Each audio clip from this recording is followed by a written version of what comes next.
आप सभी को सुप्रभात। मैं अर्चना कुमारी अर्पण 8वीं कक्षा में आप लोगों का स्वागत करती हूँ।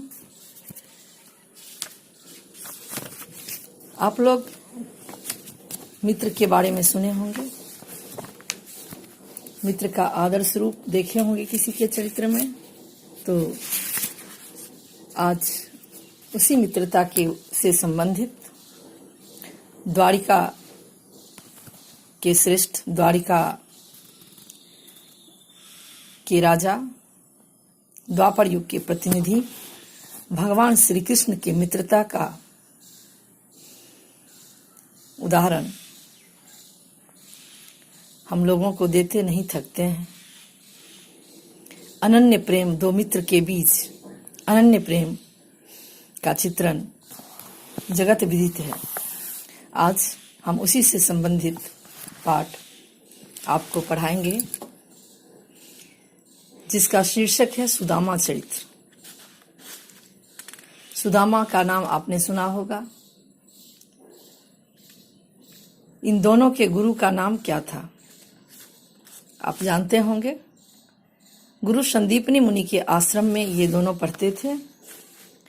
भगवान श्री कृष्ण और ब्राह्मण सुदामा, और दोनों में अटूट संबंध था, जिसे मित्रता का नाम दिया जाता है। दुनिया में सबसे पवित्र रिश्ता संबंध इसे माना जाता है। गोस्वामी तुलसीदास ने अपने शब्दों में कहा है कि जे न मित्र दुख हो ही दुखारी, अति नहीं बिलोकत पातक भारी। तो मित्र की परिभाषा वही है कि जो मित्र में अभेद्य संबंध होता है आत्मा का। एक मित्र का दुख दूसरे मित्र का हो जाता है। आगे उन्होंने कहा है कि मित्र के राई के जैसे तकलीफ को जो पर्वत के समान बना के देखता है और अपने पर्वत जैसे दुख को राई के समान बना के देखता है, वास्तव में वही मित्र है। राई सरसों, यानी अपने विपत्ति को छोटा करना और मित्र के विपत्ति को बड़ा करके आंकना, देखना, उसकी सहायता करना, इसी का नाम मित्रता है। तो आए हम देखें सुदामा चरित्र में। यह सवैया छंद में लिखित है और नरोत्तम दास जी की रचना है। सब छंद वो होता है जिसमें अक्षरों की संख्या निश्चित होती है, और छंद को छंदबद्ध ही पढ़ना चाहिए, नहीं तो आपके उच्चारण में दोष आ जाएंगे। तो आप सुनिए, आनंद लीजिए इस सुदामा चरित्र पद का। शीस पगन झगा तन में प्रभु आ जाने को आही, बसे के ही ग्रामा। शीस पगान झगा तन में प्रभु जाने को आही, बसे के ही ग्रामा। धोती फटी सी लटी दुपट्टी, अरु पाए उपान को नहीं सामा। धोती फटी सी लटी दुपट्टी, अरु पाए उपान को नहीं सामा। द्वारे खरो द्विज दुर्बल एक, रहियो चक्के सब सुधाय अभिरामा। द्वारे खरो द्विज दुर्बल एक, रहियो चक्के सब सुधाय अभिरामा। पूछत दीन दयाल को धाम, बतावत अपन नाम सुदामा। पूछत दीन दयाल को धाम, बतावत अपन नाम सुदामा। शीस पगान झगा तन में प्रभु जाने को आही, बसे के ही ग्रामा। संदर्भ है, सुदामा का पदार्पण द्वारिका नगरी में होता है। द्वारपाल से रूबरू होते हैं और द्वारपाल आकर भगवान श्री कृष्ण को सुनाता है कि कोई एक द्विज ब्राह्मण आया है। तो ये दोनों के बीच संवाद है, द्वारपाल और भगवान श्री कृष्ण के बीच संवाद है। तो आए हम देखें कि इसमें कुछ कठिन शब्द और कुछ नए शब्द आए हैं, जिस पर हम मार्गदर्शन करें। और जैसे पगा, शीस पगा न तगा झन में प्रभु। पगा मतलब पगड़ी, आपने पगड़ी देखते हो ना, सरदार जी लोग पगड़ी बांधते हैं। और कई शुभ मुहूर्त पर हम सब पगड़ी बांधते हैं, जिसको मुरेठा कहते हैं। झगा, झगा मतलब ढीला ढाला कुर्ता, आही मतलब है लटी मतलब लटकना, दुपट्टी अंगोछा, और इसी से दुपट्टा भी बना है, लेकिन जो पुरुष ओढ़ते हैं दुपट्टी उसे अंगोछा बोलते हैं, गमछा जो कहते हो आप तद्भाव में। उपाना संस्कृत शब्द है, पैर में पहनने वाले जूते को, खड़ाओं को, चप्पल को उपाना कहते हैं। अद्विज मतलब ब्राह्मण, यह रूढ़ अर्थ है। द्विज मतलब 2 बार जन्म लेने वाला। तो चूंकि उस समय शिक्षा के क्षेत्र में ब्राह्मण को द्विज कहा जाता था, यानी एक बार तो लोग जन्म से जन्म लेते हैं और दूसरे बार जो वो ज्ञानी हो जाते हैं तो उसको भी हमारी संस्कृति में दूसरा जन्म माना गया, इसीलिए द्विज कहा गया। लेकिन यहाँ पर द्विज का मतलब सुदामा। चकिसों मतलब चकित, विस्मित, आश्चर्य, चकित। वसुधा मतलब पृथ्वी। तो ये थे कुछ कठिन नए शब्द, कठिन शब्द नहीं, कठिन शब्द कोई नहीं होता है, ये कुछ नए शब्द थे जिससे आपने रूबरू हो लिए। और एक बार अब हम आते हैं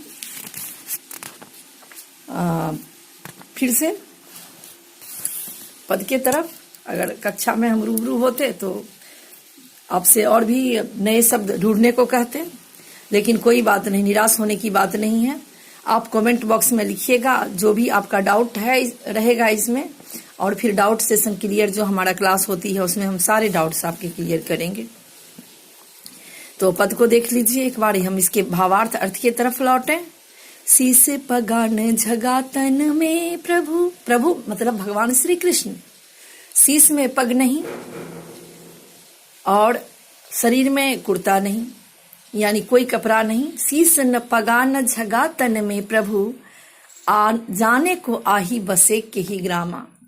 जाने कौन आया है और किस गांव में रहता है, उसका स्वरूप है कि ना सिर में पगड़ी है और ना शरीर में वस्त्र है। और आगे वर्णन देखिए, सुदामा के स्वरूप का वर्णन भगवान श्री कृष्ण के सामने द्वारपाल कर रहा है। धोती फटी सी लट्टी दुपट्टी, अरु पाए उपाना को नहीं सामा। उनकी धोती फटी है और जो दुपट्टी है वह लटक रही है, और पैर में जूते भी नहीं है।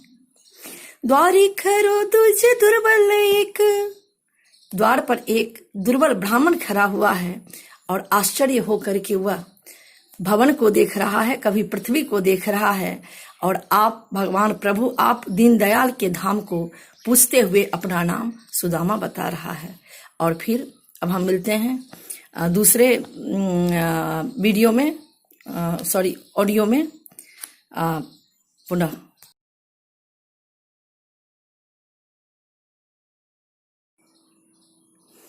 तो इससे पहले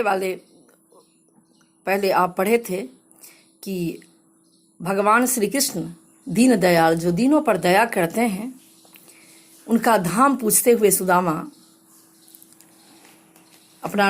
अपना नाम बताते हैं द्वारपाल से, और यही बात जाकर के जो द्वारपाल है भगवान श्री कृष्ण को कहता है। पूछत दीन दयाल को धाम, बताबते आपनो नाम सुदामा। तो सुदामा का हमने इस पहले 4 पंक्ति में पढ़ा कि शीश में पग नहीं है, यानी मुरेठा नहीं है, पगड़ी नहीं है, शरीर में कपड़े नहीं हैं, कहाँ से आया है, कहाँ रहता है, लेकिन उसकी धोती फटी है और अंगोछा लटक रहा है, पैर में जूते नहीं हैं। ऐसा एक द्विज बाहर खड़ा है, आपके सुंदर धाम को देख रहा है, वसुधा को बिलोक रहा है, और आपका नाम पूछ रहा है और अपना नाम सुदामा बता रहा है। अब क्या होता है देखिए, जैसे भगवान श्री कृष्ण ने, जिनका नाम ही दीन दयाल है, जो दीनों पर दया करते हैं, दीन मतलब गरीब, दीन, दुखी, वो दौड़ पड़ते हैं, भूल जाते हैं उस क्षण में कि वो एक राजा है। बिना उपानह के, बिना पगड़ी के वह जैसे हैं उसी हालत में दौड़कर सुदामा से मिलने जाते हैं। यह एक मित्र का उदात्त प्रेम है। जाते हैं और सुदामा से लिपट पड़ते हैं। और आगे देखिए कि क्या होती है। बहुत ही रोचक दृश्य है आगे का और बहुत ही मार्मिक दृश्य भी है। तो आए हम देखें दूसरे पद में, अगले 4 पंक्ति में। थोड़ी सी ये कविता लंबी है, कोई बात नहीं, हम 4 पंक्ति के माध्यम से इसे समझते चलेंगे।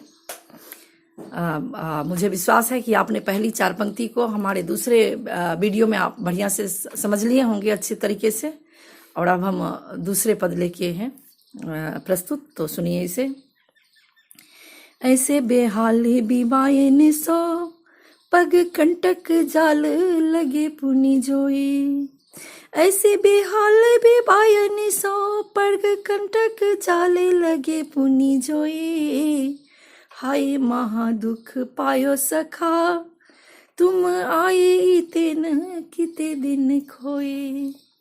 हाय महा दुख पायो सखा तुम आए तेन किते दिन खोए। देखी सुदामा की दीन दशा करुणा करे के करुणा निधि रोए। बहुत ही मार्मिक पंक्ति है, ध्यान दीजिएगा। देखी सुदामा की दीन दशा करुणा करी के करुणा निधि रोए। पानी पर हाथ छुयो नहीं नैनन के जल सो पग धोए। पानी पर हाथ छुयो नहीं नैनन के जल सो पग धोए। ऐसे बेहाल बिबायन सो पग कंटक जाल लगे पुनि जोए। हाय महा दुख पायो सखा तुम आए दिन किते दिन खोए। तो अभी आप आनंद ले रहे थे इस पद का, सवैया छंद का। अब हम इसमें जो नए शब्द हैं उसका अध्ययन करें। बेहाल, जिसका कोई हाल नहीं हो। जब हम थक जाते हैं, टूट जाते हैं तो बेहाल हो जाते हैं, कुछ होश नहीं रहता है। और बिबायन जो पैर के एड़ियाँ जो फट जाती हैं, खास करके आप ठंडे के दिनों में देखते होंगे जो कृषक लोग खास करके खेत में काम करते हैं, जिनके पैर मिट्टी के संपर्क में रहते हैं, उनके पैर में लंबी लंबी दरारें हो जाती है जहाँ मिट्टी घुस जाती है और काफ़ी कष्टकारक होती है। चूँकि सुदामा बिना उपाना के द्वारिका आए हैं, 10 दिन 12 दिन पैदल यात्रा करके उनके पैर फटे हुए हैं बिबायन से, और उसमें कंटकों का जाल है, इतने कांटे घुसे हुए हैं कि वो जाल बना लिए हैं मकड़ी के जाल के जैसे। भगवान श्री कृष्ण जब पानी परात में भरकर आते हैं, अपने मित्र के चरण को दोनों हाथों में लेते हैं, और जब उनकी नज़र उनके पैर पर पड़ती है तो करुणा के निधि यानी करुणा के धाम भगवान श्री कृष्ण को भी करुणा करनी पड़ती है। उनको भी करुणा करके रोना पड़ता है अपने मित्र के पैर के इस हाल को देख करके। वो कहते हैं कि हाय महादुख पायो सखा तुम आए इते न किते दिन खोए। हाय ऐसे समय में निकलने वाला शब्द है जब हम व्यथित होते हैं, मन में व्यथा होती है, दुख होती है। आप ये अंग्रेज वाला हाय वाय मत इसे समझिएगा। आजकल जब लोग मिलते हैं तो हाई बोलते हैं, जाते हैं तो बाई बोलते हैं। ये हाय वाय नहीं है, यह हिंदी का अव्यय है। हाय जब किसी का मन व्यथित होता है तो यह शब्द मुंह से निकलता है। तो भगवान श्री कृष्ण जब अपने मित्र को देखते हैं तो उनके मन से भी उनके भी मुखार बिंद से यह शब्द निकलता है कि हाय महादुख पायो सखा तुम आए इते न किते दिन खोए। तुम यहाँ क्यों नहीं आए, इतने दिन तुम क्यों व्यतीत कर दिए। देखी सुदामा की दीन दशा, सुदामा के दीन दशा को देखकर, परिस्थिति, दशा मतलब परिस्थिति, दीन मतलब गरीबी को देख करके करुणा करी के करुणा निधि रोए। भगवान श्री कृष्ण जो करुणा के धाम हैं उन्हें भी करुणा करनी पड़ी। और आगे की पंक्ति में देखिए कितनी मार्मिकता झलक रही है। पानी परात को हाथ छुयो नहीं, भगवान श्री कृष्ण ने परात के पानी को हाथ ही नहीं लगाया। नैनन के जल सो पग धोयो, आँख से इतने आंसू गिरे कि उन आंसुओं से सुदामा के चरण धुल गए। तो यह मित्रता का उदात्त प्रमाण है कि एक राजा है और दूसरा रंक है, लेकिन जब मित्रता होती है तो मित्र का हृदय परिस्थिति नहीं देखती, दशा नहीं देखती, औकात नहीं देखती, बस वह हृदय देखता है। अभी न कृष्ण राजा हैं और न सुदामा रंक है, बस दोनों मित्र हैं। और एक मित्र दूसरे मित्र की व्यथा को देख करके व्यथित हो गया है। और परिस्थितियां कैसी बनती है कि पानी पर रात को हाथ छुयो नहीं, नैन को जल सो पग धोयो। तो आपने ये 2 पद पढ़े और आज के गृह कार्य में आप इन पदों का भावार्थ अपने शब्दों में लिखिएगा। शब्द आपके होंगे, भाव कविता के होंगे, और ये भावार्थ कम से कम 150 से 200 शब्दों में होगा। तो आप सब लोग इस गृह कार्य के साथ फिर दूसरी कक्षा में हम आपसे मिलते हैं। इसी के साथ आप सभी को नमस्कार, धन्यवाद। अब हम चलते हैं, फिर मिलेंगे दूसरी कक्षा में।